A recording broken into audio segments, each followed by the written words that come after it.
नमस्कार दोस्तों, स्वागत है हमारे यूट्यूब चैनल में। कैसे हैं आप लोग? आशा करते हैं आप लोग अच्छे होंगे और पढ़ाई लगातार जारी होगी। दोस्तों, आज इस वीडियो में उत्तर प्रदेश पुलिस भर्ती परीक्षा के लिए जीएस जीके विषय में इतिहास, भूगोल, पर्यावरण, कला, संस्कृति, उत्तर प्रदेश स्पेशल और संविधान जैसे विषयों में जो प्रीवियस ईयर क्वेश्चन पेपर हैं उनका हम लोग यहाँ पे एनालिसिस करेंगे। जितने भी 10 से 15 सालों का पेपर पिछले साल का है उन सबको हमने यहाँ पे सब्जेक्ट वाइज मेंशन किया है। आज के सब्जेक्ट में हम लोग इतिहास विषय को लेकर के आए हैं। इतिहास विषय में जितने 10 साल 15 साल के पेपर से जो क्वेश्चन पूछे गए हैं उन सबको यहाँ पे हमने लिखा है कि पुलिस भर्ती में इतिहास विषय से क्या प्रश्न पूछे गए थे। वो 2024 जो अभी लेटेस्ट एग्ज़ाम हुआ था उसका भी हमने यहाँ पे मेंशन कर दिया है कि जो 17 और 18 तारीख को पेपर था उसमें जो चारों शिफ्ट का पेपर था उसमें किस तरीके से क्वेश्चन इतिहास विषय से पूछे गए थे। इससे आपको फ़ायदा ये मिलेगा कि आप लोग इनको नोट डाउन कर लेंगे और इसके बाद एग्ज़ाम से पहले एक बार रिवीजन करके जाएंगे तो इससे क्वेश्चन आपको डायरेक्ट देखने को एग्ज़ाम में मिलेंगे। तो दोस्तों, आज हम लोग इस वीडियो में हम लोग इसी चीज़ को क्लियर करने वाले हैं। तो 2006 से 2024 तक इस वीडियो में हम लोग कवर करेंगे। तो शुरू करते हैं दोस्तों आज का वीडियो। उससे पहले जो लोग चैनल पे नए हैं वो लोग वीडियो को लाइक कर दें, चैनल को सब्सक्राइब कर दें और वीडियो को शेयर ज़रूर करें। इसमें हम सारे जीएस जीके के जितने भी सेगमेंट हैं, इतिहास, भूगोल, पर्यावरण, कला, संस्कृति, उत्तर प्रदेश स्पेशल, संविधान और अर्थव्यवस्था, इन सबको हम लोग कवर करेंगे। सबके हम लोग पीवाईक्यू इसमें आपको कराएंगे। एक प्ले लिस्ट बना देंगे, उसमें जा कर के आप जीएस जीके के सारे पीवाईक्यू को आप हल कर पाएंगे। तो चलिए शुरू करते हैं आज का वीडियो। तो देखते हैं सबसे पहले 2006 में कौन से प्रश्न पूछे गए थे इतिहास विषय से।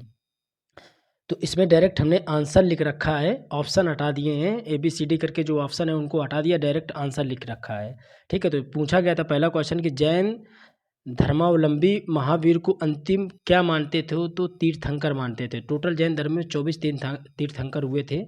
तो जैन धर्म वाले जो महावीर को एक तीर्थंकर ही मानते थे। सबसे पुराना वेद कौन सा था?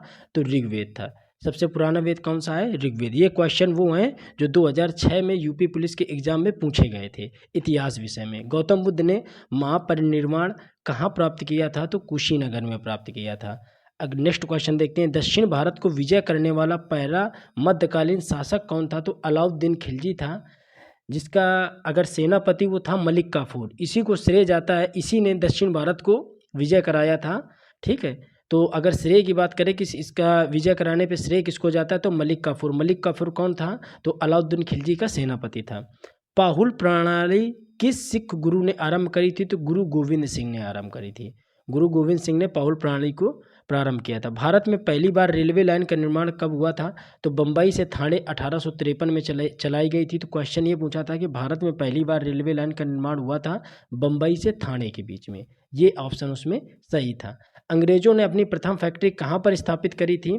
तो ऑप्शन के अकॉर्डिंग मसूलीपट्टनम। इसको मछलीपट्टनम भी लिखा जाता है, तो मसूलीपट्टनम इसका सही है। मधुशाला किसकी कृति है? तो हरिवंश राय बच्चन की कृति है मधुशाला।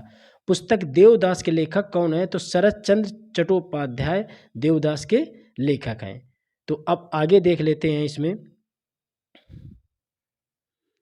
आगे देखते हैं इसमें हम लोग 2006 में इतने ही क्वेश्चन पूछे गए थे इतिहास विषय से। अब देखते हैं 2009 में कौन से पूछे गए। पानीपत का तृतीय युद्ध किनके बीच हुआ था? तो अहमद शाह अब्दाली और मराठों के बीच पानीपत का तृतीय युद्ध हुआ था, जिसमें मराठों की क्या हुई थी? हार हुई थी। ठीक है, श्वेतांबर और दिगंबर किस धर्म से संबंधित है? श्वेतांबर और दिगंबर जैन मत से संबंधित है, यानी जैन धर्म से संबंधित है। तो ऑप्शन में था जैन मत। जय जवान जय किसान का नारा किसने दिया था? तो लाल बहादुर शास्त्री ने दिया था। जब कब दिया था? तो भारत पाकिस्तान युद्ध 1965 में दिया था लाल बहादुर शास्त्री ने जय जवान जय किसान। और इसी में अगर आपसे ये पूछ ले जय जवान जय किसान जय विज्ञान का नारा किसने दिया था? तो अटल बिहारी वाजपेयी जी ने दिया था। ठीक है, तो ये याद रखिएगा। तो अभी क्वेश्चन ये पूछा गया था जय जवान जय किसान का नारा किसने दिया था? लाल बहादुर शास्त्री ने दिया था 1965 में। देखो, इन सबको आप लिखते जाओ, वीडियो स्टॉप करके आप एक एक करके सारे पीवाईक्यू लिख लो। ये एग्जाम से 10 से 15 दिन पहले आपको इनको रटना है, रिवीजन करना है इनका पूरा अच्छे से, ताकि इनके बीच से अगर क्वेश्चन निकल के आता है तो आप तुरंत उसको ऑप्शन देखते ही उसको आप टिक कर दो। ठीक है, जो क्वेश्चन आपको याद हो उनको मत लिखो, आप समय मत बर्बाद करो, जो क्वेश्चन याद हो उनको लिखो ही मत, उनको छोड़ दो, जो नहीं याद है उनको लिखो। ठीक है, आगे देखते हैं। भारत का नेपोलियन किसे कहा जाता है? तो समुद्रगुप्त को भारत का नेपोलियन कहा जाता है। डिस्कवरी ऑफ इंडिया का लेखक कौन है? जवाहरलाल नेहरू। ये पुस्तक पूछी गई थी, डिस्कवरी ऑफ इंडिया का लेखक कौन है? जवाहरलाल नेहरू। आर्यभट्ट था एक प्रसिद्ध क्या था? खगोलवेत्ता। खगोलवेत्ता। ये किसके दरबारी में? तो आर्यभट्ट थे। ये जो साइड में हमने लिख रखा है ये आपके नॉलेज के बेस से लिख रखा है। तो खगोलवेत्ता थे आर्यभट्ट। ये किसके दरबारी थे? तो समुद्रगुप्त सेकंड, समुद्रगुप्त द्वितीय के दरबारी थे। कौन? आर्यभट्ट। अब ये 2009 में इतिहास विषय से इतने क्वेश्चन आपसे पूछे गए थे। अब देख लेते हैं 2013 में क्या पूछे गए थे। तो 2013 में सबसे पहला क्वेश्चन पूछा गया था, वह इतावली यात्री जिसने विजयनगर साम्राज्य का अत्यंत प्रशासनात्मक विस्तृत वर्णन किया था वह कौन था? तो निकोलो कोंटी था। निकोलो कोंटी या यात्री था जिसने क्या किया था? विजयनगर साम्राज्य का प्रशासनात्मक विस्तृत वर्णन किया था। अगला है, स्वतंत्रता के बाद रियासतों के एकीकरण में सबसे महत्वपूर्ण भूमिका किसने निभाई थी? तो सरदार वल्लभ भाई पटेल ने निभाई थी। इन्होंने एक समिति बनाई थी, उस समिति के गठन से जो रियासतें भारत में नहीं शामिल हो पाई थी तो उनको इसने शामिल करवाया था। हर्षवर्धन की राजधानी कहाँ थी? तो हर्षवर्धन की राजधानी क्या थी? कन्नौज थी। बुद्ध ने अपना पहला उपदेश कहाँ दिया था? तो बुद्ध ने अपना पहला उपदेश दिया था सारनाथ में। अगला क्वेश्चन पूछा गया था, जैन धर्म के 23वें तीर्थंकर कौन थे? तो पारसनाथ जैन धर्म के 23वें तीर्थंकर थे। 24वें कौन थे? महावीर स्वामी थे। 24वें महावीर स्वामी थे और 23वें पारसनाथ थे। अगला देख लेते हैं, मगध साम्राज्य का अंतिम शासक कौन था? तो मगध साम्राज्य का अंतिम शासक, मगध साम्राज्य का जो अंतिम वंश था नंद वंश था और उसी का जो शासक था वो था घनानंद। मगध साम्राज्य का अंतिम शासक कौन था? घनानंद। वंश कौन था? नंद वंश। ठीक है, तो पूछा क्या गया था कि घनानंद। मगध वंश का अंतिम जो मगध साम्राज्य का जो अंतिम शासक था वो घनानंद। ये क्वेश्चन आपसे पूछा गया था। आगे देखते हैं, इसी में सांची के स्तूप का निर्माण किसने कराया था? तो सांची के स्तूप का निर्माण किसने कराया था? अशोक ने करवाया था। भारत का राष्ट्रगान जनगण मन की रचना किसने की थी? तो रविन्द्रनाथ टैगोर ने करी थी भारत के राष्ट्रगान जनगण मन की रचना। देखो ये वो क्वेश्चन है, ये सारे शिफ्ट के क्वेश्चन है, फर्स्ट सेकंड थर्ड जो भी शिफ्ट हुई थी उन सबका है इसमें। ठीक है ना, हमने ऑप्शन हटा दिया, डायरेक्ट वन लाइन पे इनको नोट कर दिया है ताकि आप सीधे इनको पढ़ते जाओ, रिवीजन करते जाओ। अब देखो, अगर राष्ट्रगान जनगण मन की बात करें तो रविन्द्रनाथ टैगोर है। अगर इसी में आपको बात बोल दिया जाए कि राष्ट्रगीत किसने लिखा है तो राष्ट्रगीत किसने लिखा है? तो बंकिम चंद्र चटर्जी जी ने लिखा है या बंकिम चंद्र चट्टोपाध्याय ने लिखा है राष्ट्रगीत। ठीक है, अब देखते हैं 2018 में कौन से प्रश्न पूछे गए थे। तो 2018 में सारे शिफ्ट के पेपरों को यहाँ पे हमने लिखा है, वो भी इतिहास विषय के। तो सबसे पहला है, प्रसिद्ध सूफी संत शेख सलीम चिश्ती की दरगाह उत्तर प्रदेश में कहाँ पर स्थित है? तो फतेहपुर सीकरी में स्थित है सूफी संत शेख सलीम चिश्ती की दरगाह। उत्तर प्रदेश का सबसे पुराना विश्वविद्यालय कौन सा है?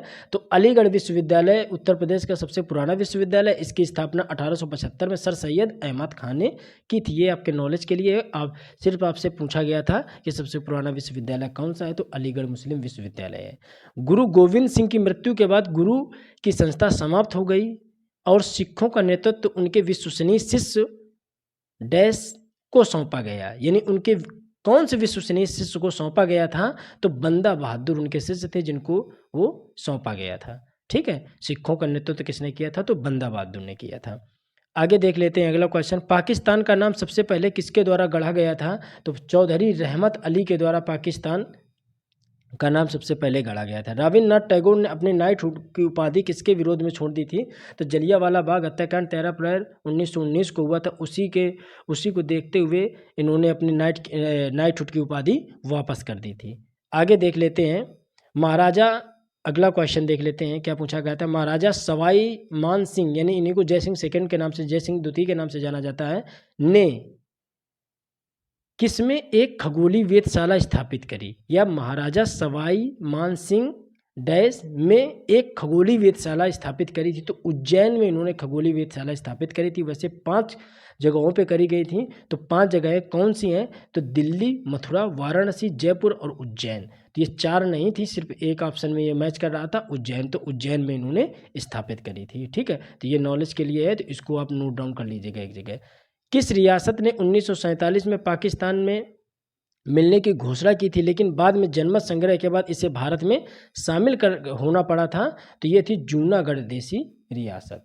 ठीक है, तो जूनागढ़ देसी रियासत ऐसी थी जिसको जनमत संग्रह के द्वारा शामिल किया गया था। और किसके नेतृत्व किया गया था? तो ऊपर ये क्वेश्चन आया था सरदार वल्लभ भाई पटेल के द्वारा के नेतृत्व में। ठीक है, अब आगे देख लेते हैं। प्राचीन गणित पुस्तक सार संग्रह किसके द्वारा लिखी गई थी? तो महावीराचार्य जी के द्वारा सार संग्रह लिखी गई थी। ये पुस्तक पूछी गई थी।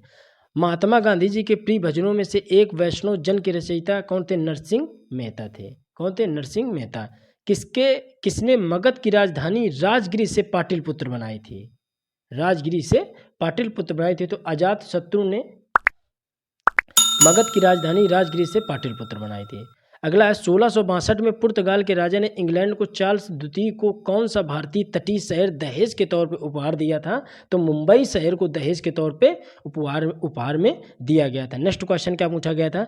किस भारतीय दार्शनिक विचारक 1893 शिकागो में आयोजित विश्व धर्म संसद में अपने संबोधन के लिए याद किया जाता है?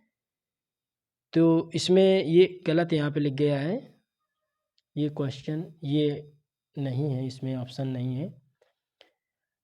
अगला देख लेते हैं। इसमें ये क्वेश्चन यहाँ पे मिस्टेक है। ठीक है, अगला है इसमें निम्नलिखित में से किस संरचना को प्रथम विश्व युद्ध के दौरान अविभाजित भारतीय सेना के सैनिकों की युद्ध स्मृति में बनाया गया था? तो इसमें था इंडिया गेट। इंडिया गेट भारतीय सैनिकों की युद्ध स्मृति के तौर पे जाना जाता है। ठीक है, इंडिया गेट कहाँ पर है?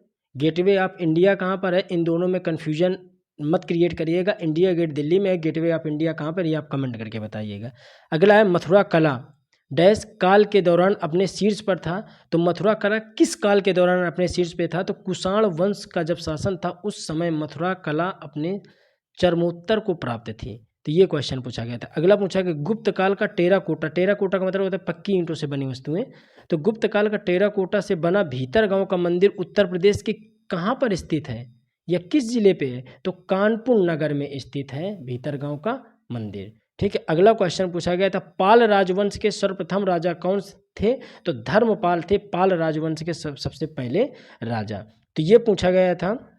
अब देख लेते हैं ये क्वेश्चन जो थे ये सन 2018 में जो पेपर हुआ था यूपीपी का, वो इतिहास विषय में ये सारे क्वेश्चन उनसे सारे शिफ्ट में मिला करके पूछे गए थे। अब देखते हैं 2019 में कौन से क्वेश्चन पूछे गए थे। तो 2019 में जो पूछा गया था 1658 में बहादुरपुर के युद्ध में शाहजहां के दूसरे बेटे शाह शुजा को शाहजहां के पोते डैश ने हराया था, यानी किसने हराया था? तो सुलेमान शिकोह को हराया था। ठीक है, तो अगला क्वेश्चन देखते हैं। हिंदू पौराणिक कथाओं के अनुसार महाकाव्य रामायण में भगवान श्री राम अयोध्या के शासक थे जो किसकी राजधानी थी? तो कौशल की राजधानी थी। ठीक है, जो किसकी राजधानी थी? कौशल की। अगला है चंद्रगुप्त के पुत्र का नाम बताइए। चंद्रगुप्त के पुत्र का नाम बताइए जिन्होंने 298 से 272 ईसा पूर्व के बीच शासन किया था और संपूर्ण भारत के साम्राज्य को बढ़ाया था। तो बिंदुसार था। कौन था? बिंदुसार था। अगला क्वेश्चन पूछा गया था रविन्द्रनाथ टैगोर ने किस देश का राष्ट्रगान लिखा था? तो रविन्द्रनाथ टैगोर ने बांग्लादेश का भी राष्ट्रगान लिखा था। तो ऑप्शन में कुछ इस तरीके से दिए गए थे कि चीन, बांग्लादेश, भूटान और नेपाल, तो उसमें बांग्लादेश सही था। रविन्द्रनाथ टैगोर ने भारत का तो राष्ट्रगान लिखा ही है, साथ में बांग्लादेश का भी लिखा था। तो यही पूछा गया था किस देश का लिखा था? तो बांग्लादेश का लिखा था। आगे देखते हैं क्वेश्चन हम लोग। मुगल सम्राट जहांगीर ने डैश में शालीमार बाग का निर्माण कराया था, यानी मुगल सम्राट जहांगीर ने कहाँ पर शालीमार बाग का निर्माण कराया था? तो कश्मीर में शालीमार बाग का निर्माण कराया था। डायरेक्ट हमने यहाँ पे आंसर आपको लिख रखे हैं, तो आपको आंसर ही सीधे याद करने हैं। वैदिक सभ्यता किस नदी के तट पर विकसित हुई थी? तो सरस्वती नदी के तट पर वैदिक सभ्यता विकसित हुई थी। अगला है मौर्य वंश की स्थापना मगध में हुई थी जो वर्तमान में किसके नाम से जाना जाता है? तो बिहार के नाम से जाना जाता है। ठीक है, अगला क्वेश्चन देखते हैं। संत कबीर का जन्म और पालन पोषण किस शहर में हुआ? तो वाराणसी। वाराणसी में संत कबीर जी का जन्म भी हुआ था और पालन पोषण भी हुआ था। अगला क्वेश्चन क्या पूछा गया था? अमीर खुसरो द्वारा रचित कविता छाप तिलक सब छीनी किस भाषा में है? तो ये खड़ी बोली में लिखी गई है। किस में लिखी गई है कविता? खड़ी बोली में लिखी गई है। नेक्स्ट क्वेश्चन क्या पूछा गया था? एक पौराणिक कथा के अनुसार किस देवता ने दशाश्वमेध घाट पर किए जाने वाले दशाश्वमेध यज्ञ के दौरान 10 घोड़ों की बलि दी थी?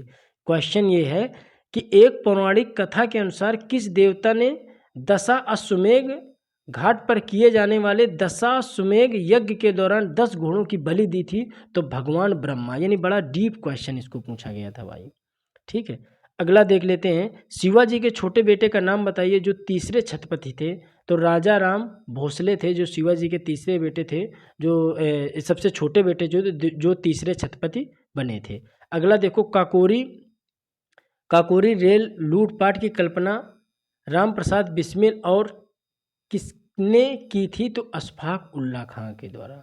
अशफाक उल्ला खां और राम प्रसाद बिस्मिल ने की थी। ये ऑप्शन में था। अन्य लोग भी शामिल थे इसमें, लेकिन जो ऑप्शन में था वो अशफाक उल्ला खां का नाम था। तो अशफाक उल्ला खां को यहाँ पे ऑप्शन में सही है। हवा महल 1799 में महाराजा डैश किस द्वारा बनवाया गया था? यानी हवा महल 1799 में किसके द्वारा बनवाया गया था? सवाई प्रताप सिंह के द्वारा बनवाया गया था हवा महल। अगला 1937 से 1950 तक उत्तर प्रदेश को किस नाम से जाना जाता था? तो संयुक्त प्रांत के नाम से उत्तर प्रदेश को जाना जाता था। तो ये 2019 में जो उत्तर प्रदेश पुलिस भर्ती में 2019 में जो इतिहास विषय की जो PYQ थी वो करवाई। अब देखते हैं जो 2024 यानी जो 17 और 18 फरवरी को अभी लेटेस्ट में ही एग्ज़ाम हुआ था, उसमें कौन से क्वेश्चन पूछे गए थे। ये चारों शिफ्ट के पेपरों का एनालिसिस है। तो सबसे पहला क्वेश्चन देखते हैं। 17 तारीख का जो फर्स्ट शिफ्ट था, कुमार संभव निम्नलिखित में से किस कवि की कृति है? तो कालिदास की कृति है। कालिदास को ही भारत का शेक्सपियर कहा जाता है। उत्तर प्रदेश में स्थित भदोही किस कला के लिए प्रसिद्ध है? तो कालीन बुनाई के लिए भदोही को जाना जाता है। निम्नलिखित में से कौन सा उत्तर प्रदेश का राजकीय वृक्ष है? तो अशोक उत्तर प्रदेश का राजकीय वृक्ष है। BHU बनारस हिंदू विश्वविद्यालय की स्थापना पंडित मदन मोहन मालवीय ने निम्नलिखित में से किसके सहयोग से की थी? तो एनी बेसेंट के सहयोग से की थी। किसकी? BHU की स्थापना मदन मोहन मालवीय ने। अगला क्वेश्चन पूछा गया था, मथुरा निम्नलिखित में से किस की जन्म स्थली है जिसे ब्रज भूमि के नाम से जाना जाता है? तो सबको पता है ये भगवान कृष्ण की जन्मभूमि है। अगला है, अकबर का मकबरा किस स्थान पे है? तो सिकंदरा में है। अकबर का मकबरा कहाँ पे है? सिकंदरा में है। अगला क्या क्वेश्चन पूछा गया था, निम्नलिखित में से उत्तर प्रदेश का कौन सा प्रसिद्ध लोक नृत्य धान और मक्के की खेती के दौरान किया जाता है? तो ये है हुरका बौल, हुरका बौला। ये है हुरका बौला। हुरका बौला है जो धान और मक्के की खेती के दौरान किए जाने वाला नृत्य है। ये क्वेश्चन पूछा गया था। तो इसमें हमने सारे शिफ्ट 2024 में 17 first second shift, 18 first second shift, चारों शिफ्ट के पेपरों को यहाँ पे हमने लिख रखा है। ठीक है, अगला पूछा गया था, गोदान किसके द्वारा लिखा गया है? तो मुंशी प्रेमचंद की रचना है गोदान। थंगका किस राज्य की लोकप्रिय कला शैली है? तो सिक्किम की लोकप्रिय कला शैली है थंगका। ठीक है, उन गीतों का नाम बताइए जो राधा कृष्ण के दिव्य प्रेम का गुणगान करते हैं और विशेष रूप से ब्रज में लोकप्रिय हैं। तो रसिया गीत है जो राधा कृष्ण के प्रेम को दर्शाते हैं। यही क्वेश्चन पूछा गया था। अगला है, प्रभावती गुप्त किस गुप्त साम्राज्य की बेटी थी? तो चंद्रगुप्त द्वितीय की बेटी थी प्रभावती गुप्त। अगला देख लेते हैं। आप लोगों ने अगर पेपर दिया होगा तो हो सकता है आपका 17 को फर्स्ट में हो या सेकंड में हो, तो ये क्वेश्चन आप लोगों को इतिहास विषय में जरूर मिले होंगे। ठीक है, उन्हीं को डिस्कस यहाँ पे कर रहे हैं। अगला है, मामल्लपुरम उत्सव किस राज्य का त्यौहार है? तो ये तमिलनाडु का त्यौहार है। प्राचीन जैन एंड बौद्ध ग्रंथों के अनुसार कितने महाजनपद थे? तो 16 महाजनपद थे। इनका अगर ये पूछ लिया जाए कि किन सोर्स से इनकी जानकारी मिलती है, तो अंगुत्तर निकाय एक पुस्तक है, उनसे इनकी जानकारी मिलती है। किस घटना के कारण गांधी जी ने 1922 में असहयोग आंदोलन स्थगित कर दिया था? तो चौरी चौरा घटना के बाद असहयोग आंदोलन को गांधी जी ने क्या कर दिया था? स्थगित कर दिया था। ये क्वेश्चन पूछा गया था। अगला था, उत्तर प्रदेश में राजकीय स्वतंत्रता संग्राम संग्रहालय किस स्थान पर है? तो मेरठ में है। किस लेखक को उपन्यास सम्राट के नाम से जाना जाता है? तो मुंशी प्रेमचंद जी को जाना जाता है उपन्यास सम्राट के। किस वायसराय ने ब्रिटिश शासन के दौरान बंगाल विभाजन किया था? तो Lord Curzon. Viceroy, governor general और भारत का गवर्नर जनरल, इन सब का जो वीडियो है, इन सब का डिटेल में हमने एक वीडियो बना रखा है। तो आप चैनल की प्ले लिस्ट में जाकर के देख लेना, और नीचे भी डिस्क्रिप्शन में हम वीडियो की लिंक आपको डाल देंगे, तो वहाँ से इसको देख लेना। बहुत आसानी से आप लोग याद कर सकते हो। अगला देखते हैं, मोगाओ गुफाएं जिन्हें हजारों बुद्ध की गुफाएं भी कहा जाता है, निम्नलिखित में से किस देश में स्थित हैं? तो चीन में स्थित हैं मोगाओ की गुफाएं। अगला है कि मथुरा के पास मठ के एक मंदिर में किन शासकों की विशाल मूर्तियां प्रतिष्ठापित पाई गई हैं? तो गुप्त शासकों की मूर्तियां पाई गई हैं। तो दोस्तों ये था आज इतिहास विषय में जो उत्तर प्रदेश पुलिस में 2006 से 2024 तक जो जितने भी इतिहास विषय से प्रश्न पूछे गए थे उन सबको हमने यहाँ पे आप लोगों को समझा दिया। तो आप लोग इनका नोट्स बना लेना आराम से, और एग्ज़ाम से पहले ये सारे विषयों के जीएस जीके के सभी सेगमेंट का हम आपको पीवाईक्यू एक प्लेलिस्ट बना देंगे, वहाँ पे करवा देंगे। तो इन सबको आप लिख ज़रूर लीजिएगा और एग्ज़ाम से पहले इनको एक दो बार ज़रूर पढ़ लेना। इससे ढेर सारे क्वेश्चन पूछे जाते हैं, कम से कम 60 से 70% क्वेश्चन रिपीट होते हैं एग्ज़ाम में। तो दोस्तों अगले वीडियो में मिलते हैं, भूगोल या फिर पर्यावरण या फिर संविधान की जो पीवाईक्यू है उनको लेकर के। तो अगर वीडियो अच्छा लगा है तो चैनल को सब्सक्राइब करें और वीडियो को शेयर ज़रूर करें। धन्यवाद, मिलते हैं अगले वीडियो में। जय हिंद, जय